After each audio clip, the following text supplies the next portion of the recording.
My fiancé demanded, "Cancel your best friend as best man. I want my ex there instead." I said, "Interesting choice." Then I canceled the entire wedding and sent her ex an invoice for the deposit with "thanks for the inspiration" attached. Her panicked voicemails revealed I, 29 male, am sitting in what was supposed to be my wedding venue in 3 weeks, watching the event coordinator pack up the sample centerpieces. Just sent the cancellation emails to 150 guests. My phone's been buzzing non-stop for the past 4 hours, but I'm oddly calm about the whole thing. Let me back up. I've been with Meredith, 27, for 3.5 years, engaged for 8 months. The wedding planning had been mostly smooth. She handled decorations, I handled logistics, we both compromised on the guest list. Normal couple stuff. My best friend Derek, 30, and I have been tight since middle school. Dude literally saved my life once when we were teenagers, pulled me out of a riptide. He was there through my dad's cancer, my career struggles, everything.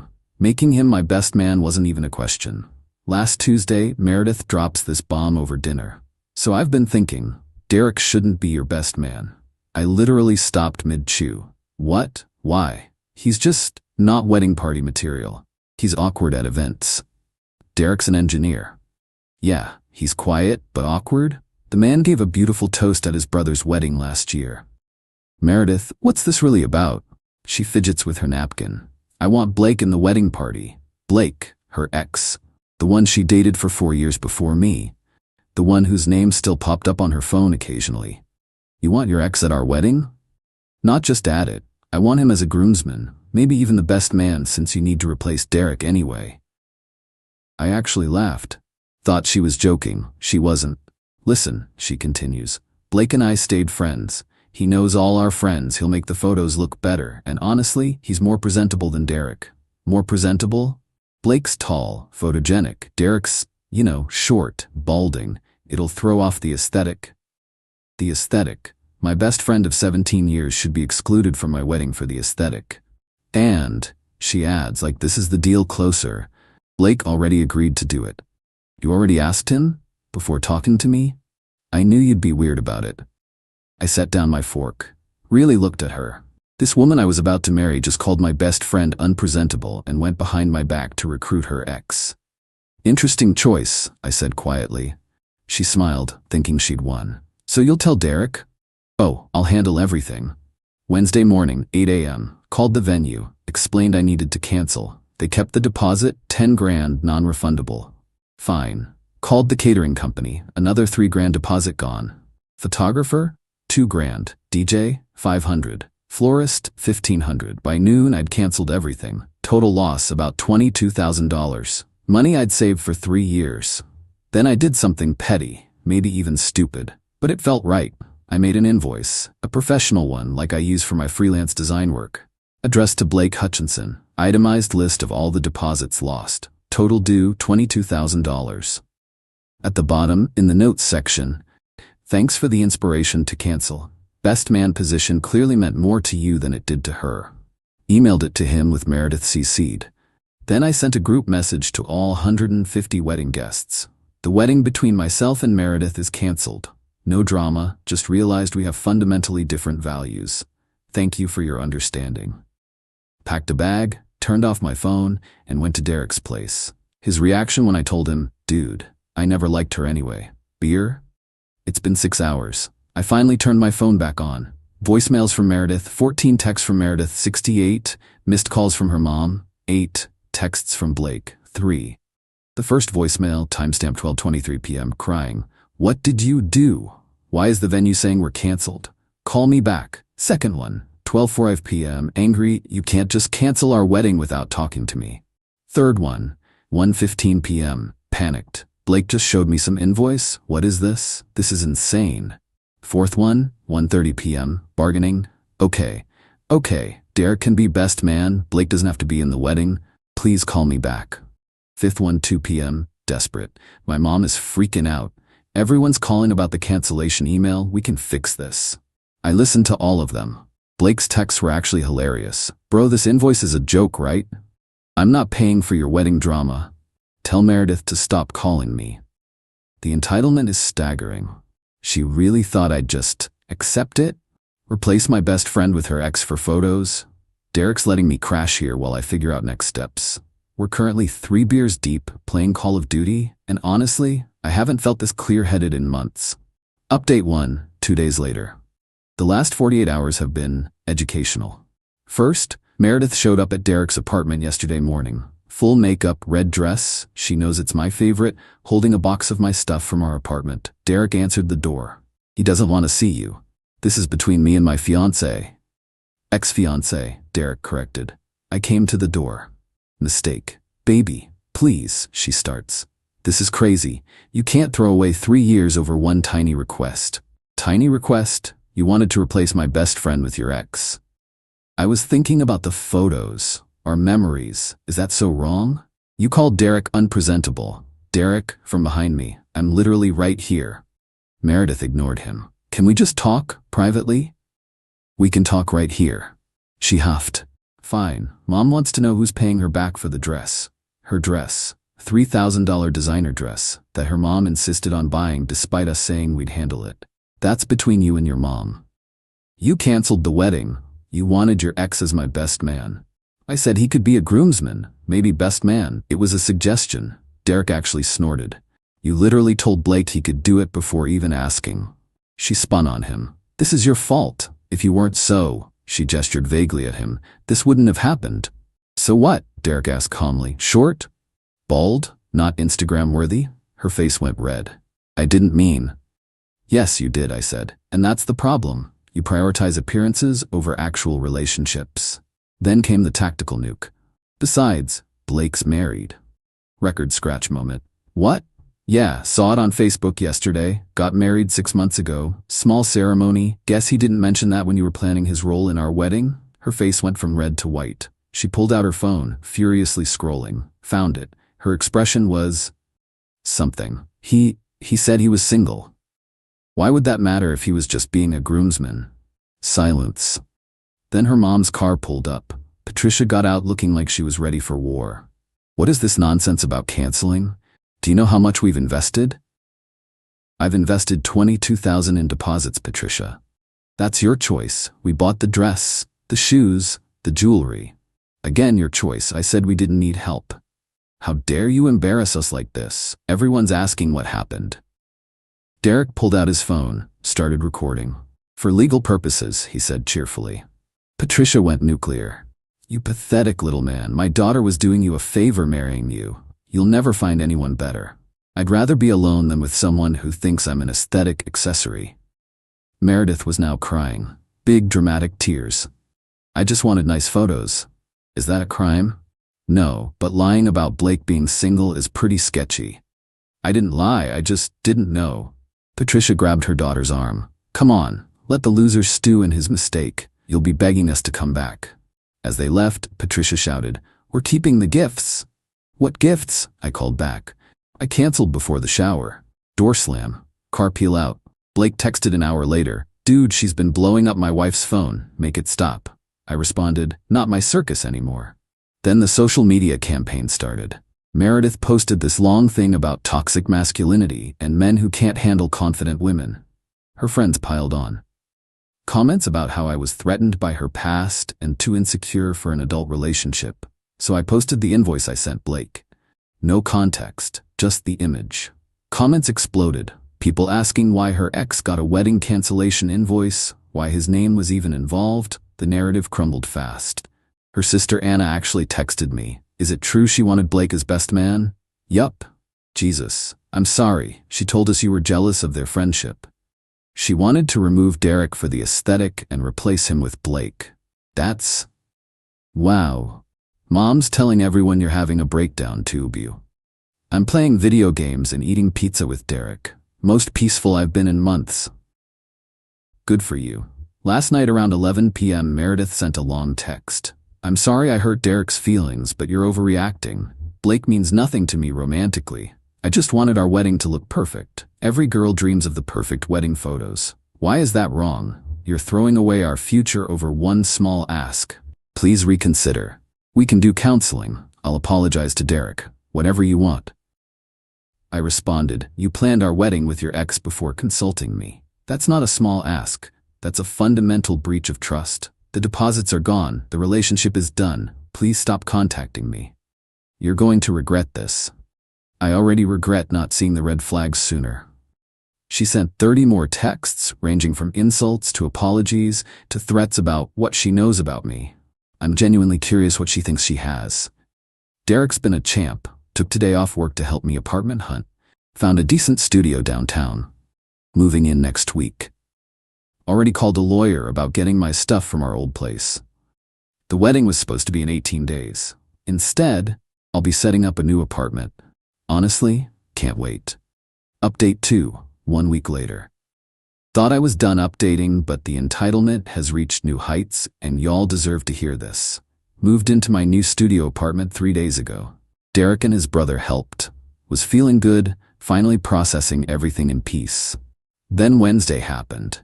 Got a call from my credit card company about suspicious activity. Someone tried to buy $8,000 worth of furniture online using my card. Shipping address? The apartment I'd shared with Meredith. Canceled the card immediately, disputed the charges, and filed a police report. The officer taking the report actually said, "Let me guess, bad breakup? Canceled wedding." Yeah, we see this a lot. While I'm at the police station, I get a text from my buddy who works at the Mercedes dealership. "Yo, your ex just tried to trade in your car for a new lease. We refused since her name's not on the title, but thought you should know." My car, that I bought 2 years ago, that only has my name on everything. I raced over there. Sure enough, Meredith's there with Blake. Apparently his wife kicked him out after the invoice incident, arguing with the sales manager. "It's community property," she's saying. "We were never married," I said, walking in. She spun around. "Oh, now you show up. To stop you from stealing my car?" "Yeah." Blake stepped forward, trying to look intimidating. "Hey man, she just needs some help getting back on her feet." "With my car? After your involvement destroyed our relationship?" "I didn't destroy anything. You're the one who went nuclear over nothing." The sales manager looked entertained. "Sir, would you like us to call the police?" "Already filed a report for the credit card fraud." Meredith's face went pale. "Credit card fraud? I used the card for necessities. $8,000 in furniture? I need somewhere to sit." "You have furniture." "It doesn't match my new aesthetic."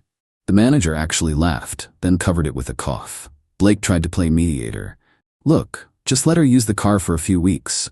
The married man who is going to be my best man wants me to loan my ex my car? That's rich. I'm separated. Because of this situation?" Silence. The manager suggested they leave. Meredith started crying again, but not sad crying, angry crying. "You've ruined everything. My wedding, my home, my stability. You ruined it yourself when you prioritized your ex over our relationship. It was about photos." Derek, who'd apparently followed me there, solid friend, piped up. "No, it was about control and disrespect." She turned on him. "Nobody asked you, Chrome Dome." Derek just smiled. Still bitter about the aesthetics? That's when Blake's wife showed up.